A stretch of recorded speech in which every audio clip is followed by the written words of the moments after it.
Now this feels more like a holiday in the white north of Canada. It was snowing all night, so finally we have some snowfall. So, you know, a little bit of that. You know, but that is unfortunate for us because it also means that the clouds are very thick and we won't be able to see the aurora tonight, most likely, either. So, kind of a bummer, you know, if you come all this way to Yellowknife and not be able to see it. Still, we don't regret coming here, but, you know, would have been a nice added bonus since it happens like 240 days in a year, and right now it's high season for the aurora, low season for tourism, I guess mostly because of this weather change and, you know, how these thick clouds form. So yeah, if you look up, these are definitely not conditions to look for aurora lights. So yeah, instead we'll be discovering a little bit of the town and get some nice tea, some breakfast, and, you know, maybe talk to some locals, see what life really is like here in Yellowknife. And we got Bruno's Pizza, as always, the legendary 3 a.m. pizza. Whoa. Yep, we're in Yellowknife. When you go to the Netherlands or its capital city Amsterdam, you will notice a lot of people live on the canals in houseboats,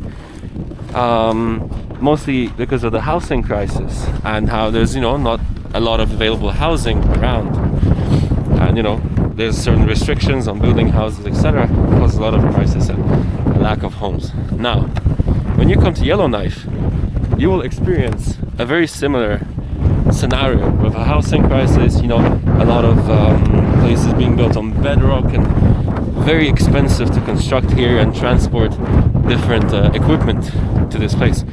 It's being so remote from everything. So what is the connection between Amsterdam and Yellowknife? Something that I didn't know and most definitely did not expect. I am currently standing on the Great Slave Marina, that's the name of the lake, the Great Slave Lake, and people have resorted to building houseboats in the area. So as you can see, those are literal houses there on the lake, on the frozen lake. So in the summertime, you can just transport by boat. But nowadays, when the lake is sort of in transition, as you can see, it's frozen, but you have little parts that are like slushy and, you know, not very stable because it's still not in the very core of the winter time. What happens is people walk on the ice, but with great danger and great risk. So what a lot of people do is they actually take their canoes with them in case they actually do fall into the ice. They have something to hold on to and a higher potential to survive. However, in the deep winter, from like end of November up until March, all of this is frozen to such an extent that you get to travel all around to different communities and different villages around the area. Canada is also the country with the most lakes in the world, and we've talked to a lot of people and everyone says they prefer living in winter here because transportation becomes so much easier once the lakes freeze, and they get to, you know, travel around with much less cost. Did I miss anything, Rafa? I don't know. No, there's an ice road actually during winter. So it's not just you walk over the lake, you have literally roads which are on the lake. True, literal roads on the lake, which is very, yeah. I mean, it just does not look like a very hospitable environment, if you ask me. But for the locals that are used to this, it's very, you know, it's good. This helps them out, definitely, to travel and move around much easier. But yeah, this is quite a sight, I can't lie. There's the town in the background there. And you have the frozen Great Slave Lake in front of us here, which is too dangerous to cross at this point. I'm sure if we stepped somewhere on here, we'd probably be falling through right now. The water is going up and down. Yeah. So the ice is moving, so it's moving a little bit. And you have no idea how freezing it is, by the way, here. This is getting borderline painful. Crazy. Let's see. Let's see if you can hear the sound. Like.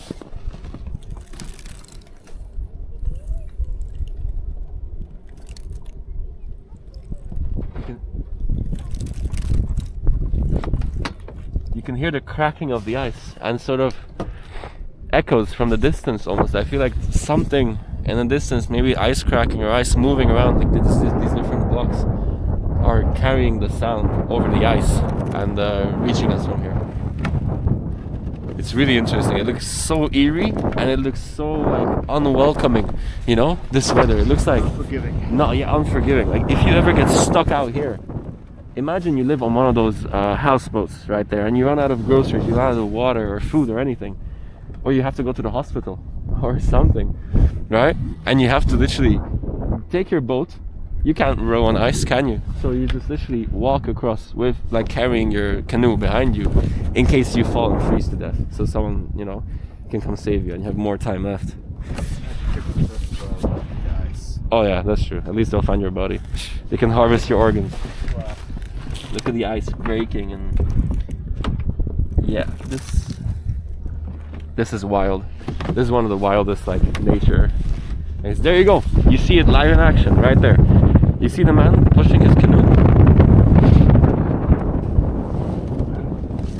That's how people transport across. If you can see from this, is that person right there going across the lake, pushing himself with one leg in the boat and the other on the outside, like a little sled or something. More closer to the marina, you can see how there's so much snow buildup as well. You know, and all this frost. You can see all the snow buildup and all the frost in the area. Like, this is just such an unforgiving environment. It's insane to me. The fact that people really live out here.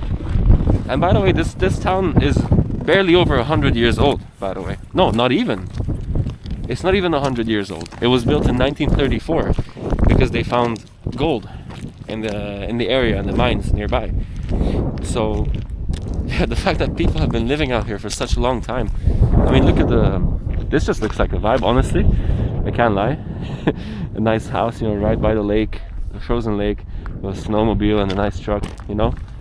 Some people have it really good, but some people really they live in like cabins, you know, and they live in really unfavorable housing, so to say. So the lengths that people will go to come here, there's a lot of money involved in the mining business and all the minerals and metals that you can find in the area. So people tend to come here from all around the world. We met a couple of people from Zimbabwe, Somalia, even Hungary. So, you know, people really do tend to come here for opportunities. How's it going, sir? Oh look, we have ice fishing tours as well. That's very common here. Speaking of ice fishing, before we go up to the Bush Pilot Monument up there for a nicer view, we're going to Bullock's restaurant, which is one of the more famous restaurants in the area, where we will eat some of the local fish that they catch in the Great Slave Lake and the surrounding lakes in the area. I will put on a picture. Jesus, yeah, it's slippery. I will put on a picture in the video to show you the huge amount of lakes you have in the area and why it's so important for them to freeze in order to be able to transport much easier. So go for it.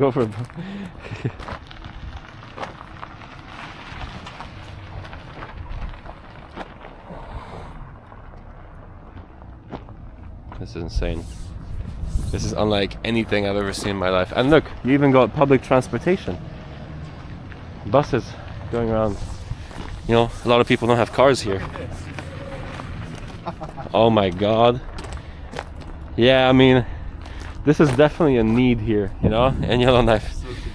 Well, as you can see, most people have very interesting cars here. Cars that are made for the cold, so to say. But some people can't afford it. So there's still public transportation around for people like that. We've actually been talking to a few people around where they say, you know, like in the winter time, it's very difficult to commute to work if you don't have a car. Like the temperatures here get down to -50, which is, yeah, I've never come even close to experiencing something like that. And you know, with wind, you know, imagine -50 with like strong winds. That's basically feel like -70 at that point. And having to walk to work on days like that must be, yeah, I mean, imagine if you don't like your job and you have to commute to work in such unfavorable environments. We are going up to the Bush Pilot Monument. There's a little hill here, and you can see some pretty nice houses, good housing. There are many people, by the way, that have been living here for decades, and they say they really like it here. You know, they got families here and everything. Like this guy we met from Hong Kong, who said he's been living here for 15 years now. There's a lot of immigrants here. It's not all Canadian. I'd say like there's more immigrants than yeah. Sorry, I slipped. There are way more immigrants here than Canadians, I'd say. What do you think? Right? Like not locals. It's very difficult to find actual Yellowknife locals here. I think we kind of met some, but I guess it's rough out here. So. Very rough. And probably they don't go out that much in the parts that we went off to. And you know, you'll see the view from up here. A lot of people live outside of the city, of the town,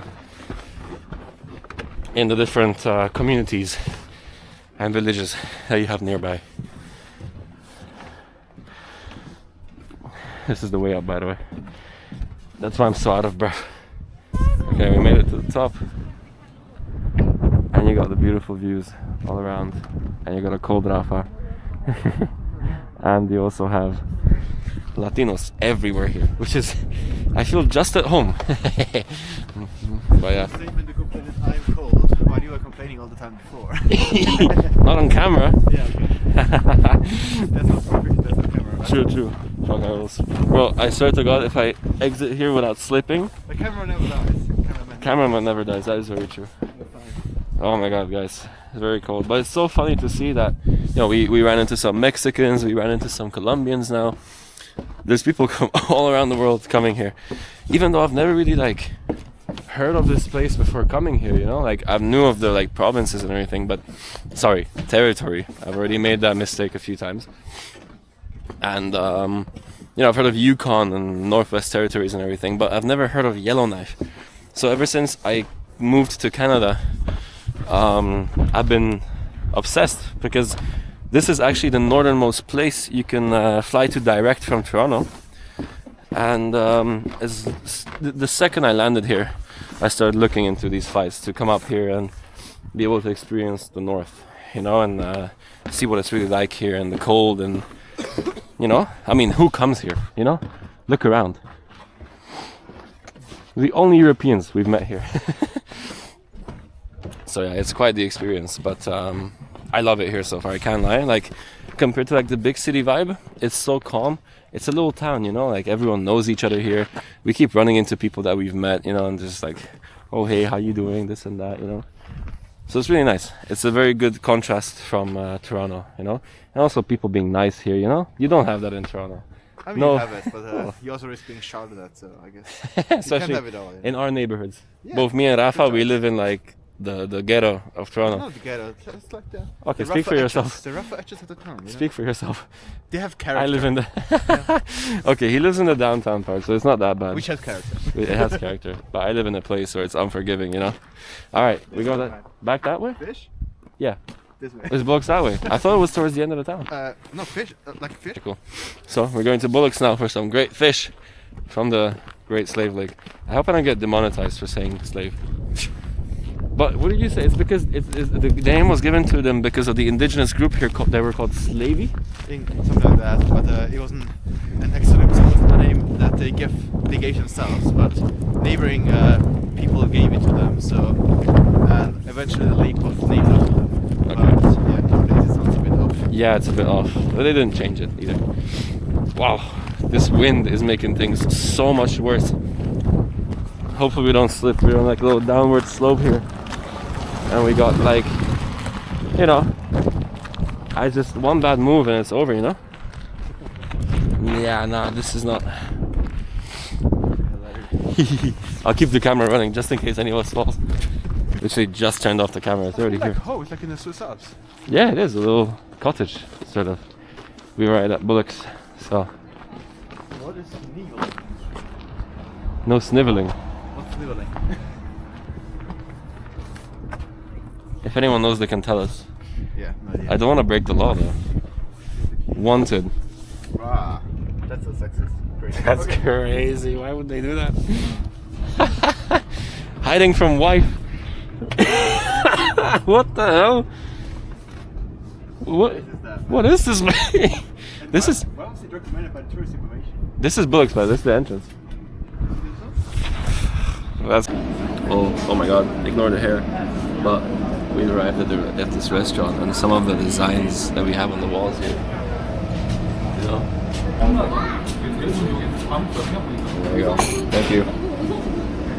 We got our Arctic char now. This looks amazing. I can't lie. It smells so good too. It's sweet. It's sweet? It's sweet for some reason.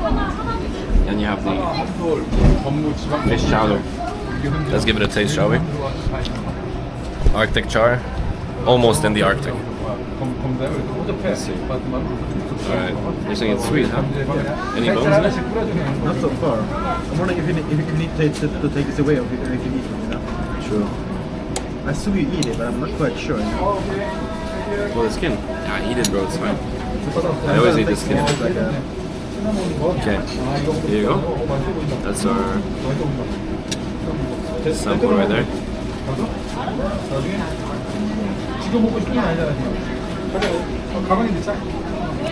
Wow.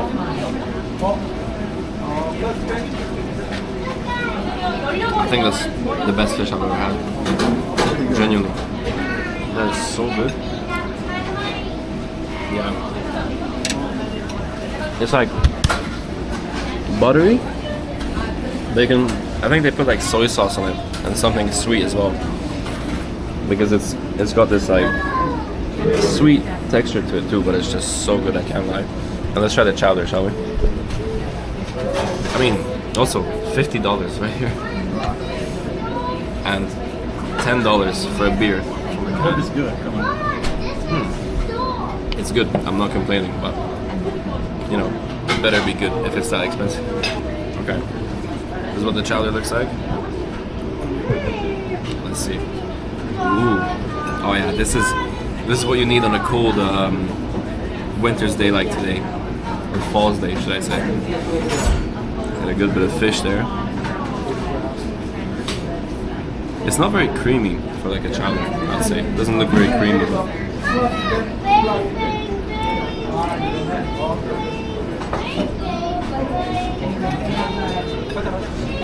Yep, no complaints there. I wouldn't say it's your typical chowder. But that fish is amazing. The fish is amazing. Yeah. But this? It's more like a fish soup rather than a chowder. The chowder would be more creamy, I'd say. But anyway, we're devour all this. Let's eat it. Cheers. And I'll update you later. Oh yes, we inhaled that shit. This didn't go down too easy. But the beers and the fish, I can't lie, it was a great experience. It's called, what is it called? Bullock's? Bullock's Bistro, yeah.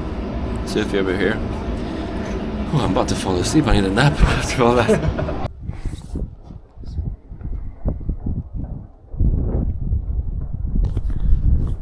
If you had to guess what this was behind me, would you have said this is an airport? Well, the locals, if they can't get around with, you know, with boats or different modes of transportations, with cars for instance, or snowmobiles, then they fly. Flying is quite expensive here, and you can see different modifications of small airplanes. For instance, in the summer you'd get like water planes, obviously, that can land on the lake, but in the winter, when the lake is all frozen up, they have special landing gear, which is almost like skis, you know? So when the airplane goes to land, it lands on skis, on the ice, essentially. We're back on the side quest. Back to doing shady activities. This is not very stable, for sure, but you can't see below me. But we're going out to the lake. It's actually, as you can see, big part of it there, the water is not frozen. So yeah, you can see that this is considered warm here. So warm, yeah. But yeah, I mean, it's, you know, not cold enough for the whole lake to freeze. Can you imagine dipping in that right now? Taking a dip in the... We should give it a try. I think I would die within 2 seconds of entering. We should try it. I'm close to like freezing to death right now. I'm fucking shaking.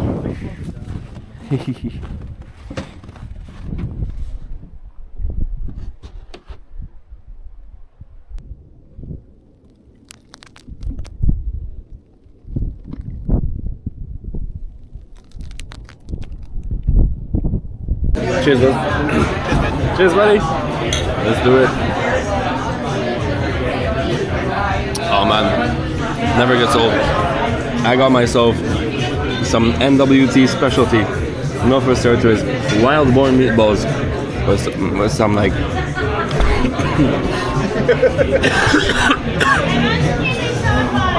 I got wild boar stuck in my throat. I almost choked to death. What do you mean? Wild boar meatballs and garlic bread. And it's amazing. I can't lie. This is our view right here. Lovely dark weather, very cloudy. Amazing for aurora hunting. So let's hope for the best. But for now, I'm gonna put the camera away. Living in Yellowknife is quite an interesting predicament, I'd say. People live here comfortably and very well, but it's a completely different life as to what we're used to. And I have nothing but respect for the Yellowknifers. What do you think? Definitely. It's a great place to be, actually. Definitely. People are super nice. Coming from Toronto anyway, everyone's, no one screams here at you. There's no crackheads.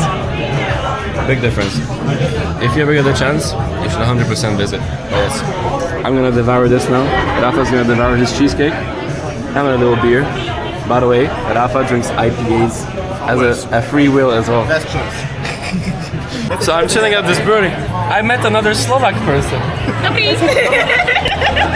in shock. Were you born in Slovakia? Yes, In Bratislava? in Bratislava. What are the chances in Yellowknife I run into another? You know, I haven't met a single Slovak in like the whole of Canada. And I met her in Yellowknife?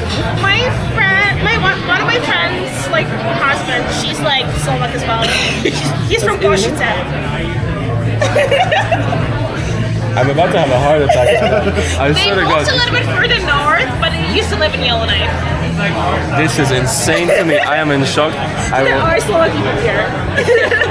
That's insane. This is just, I'm so like Yeah, it was the fascinated. Yellowknife I Sorry. made was Halifax first. I lived in Halifax for 6 months, 7 months, and I moved here right after. So I was like thinking about staying in Canada as well, and like was thinking about getting my permanent residency here just in case. Because you know, the political situation in Europe right now is like a little bit shaky, so I'm like, maybe just in case. So yeah, that's why I moved here. Well, this is I'm about to get a heart attack here. Like this is insane. That's so cool. That's so cool. So you still speak Slovak in a way? Just a little bit, right? You remember? I can, yeah. Like It's a I difficult definitely language, right? do understand it better than I speak it, but like Okay. I mean, I was able to study in university in Slovak, Okay, that's so like more than enough then. yeah, like but I do have like Ukrainian accent when I speak. That's okay, that's okay. Takže mi rozumieš po slovensky normálne, že? Pohodne. Rozumieš. Koľko máš rokov? Koľko máš rokov? 24. 24. Okay, yeah, I see. 24. Yeah. I love it though. This is so cool. Oh my god. I don't know what to say. I'm speechless. That's so funny. This is the most insane thing that's ever. This is like more rare than winning a lottery, I'd say. You know, like just like you see a Slovak in Yellowknife.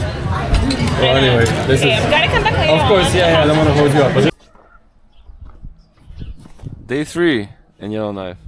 Even though it's warmer today, it's still quite cold. But I just wanted to show you. Look at the. Is this where we were yesterday, right?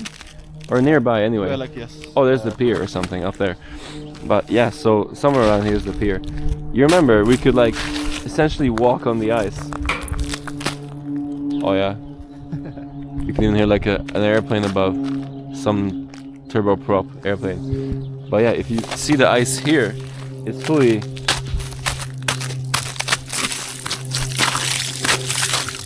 Yeah, it's done. So you could have walked on this yesterday, and now you see like this water collecting and everything. So they weren't wrong with like the, the fact that it's getting warmer. I thought they were just joking around because of how cold it is. But yeah, it's actually is getting quite warm. But I think now at least they can travel by the canoes, They don't have to fear falling into the water. It's like too much ice in between. It might be difficult actually. Because of the ice. It's the transition period. It's very, Also, for my male audience, that didn't work. There's some bits of ice here. Ooh, this is kind of flat. Look, you think I could like skip rock on here? You just, yeah. Then, You tried. at least I tried. It didn't go as planned. I'm like a little kid. I don't know if you can see.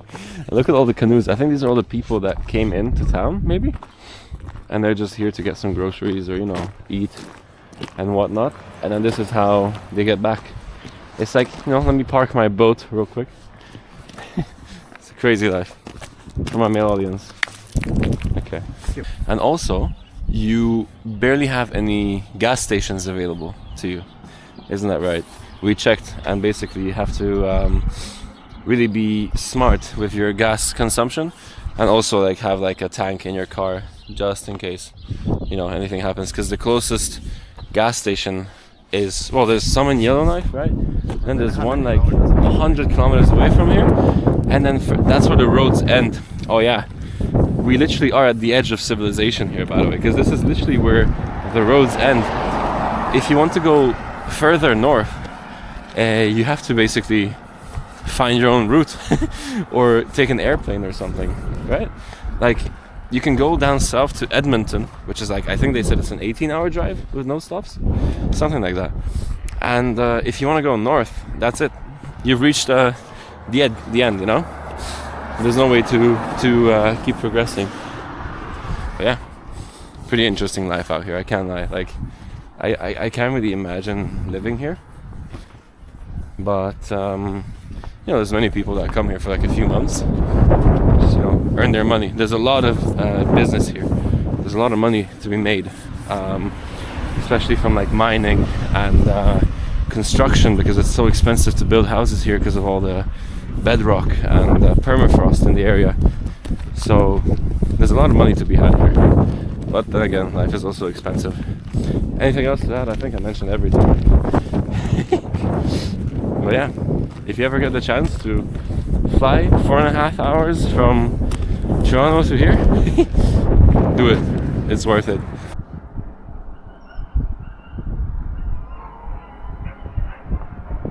Yeah, you can see them there.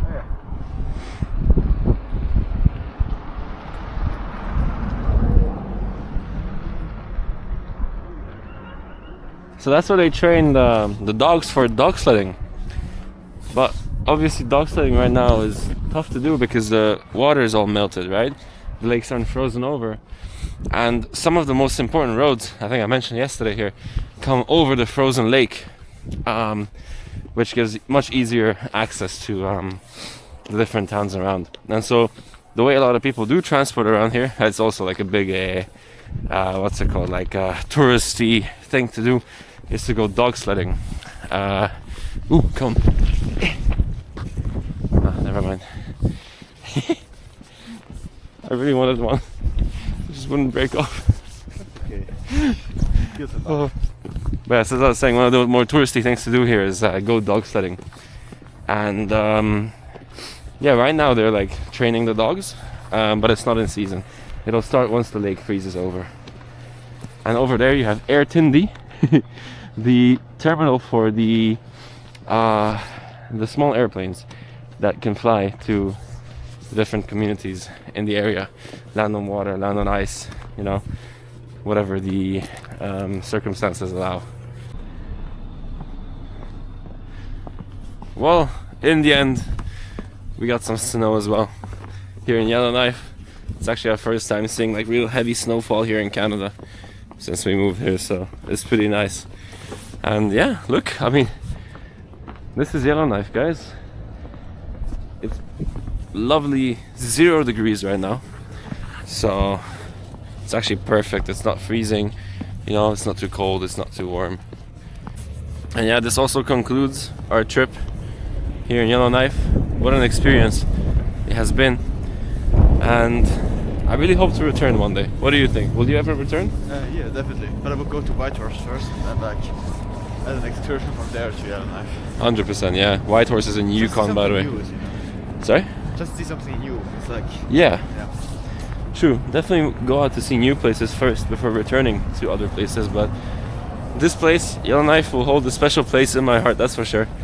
Not something I thought I'd say, you know, but genuinely, it's just so nice here.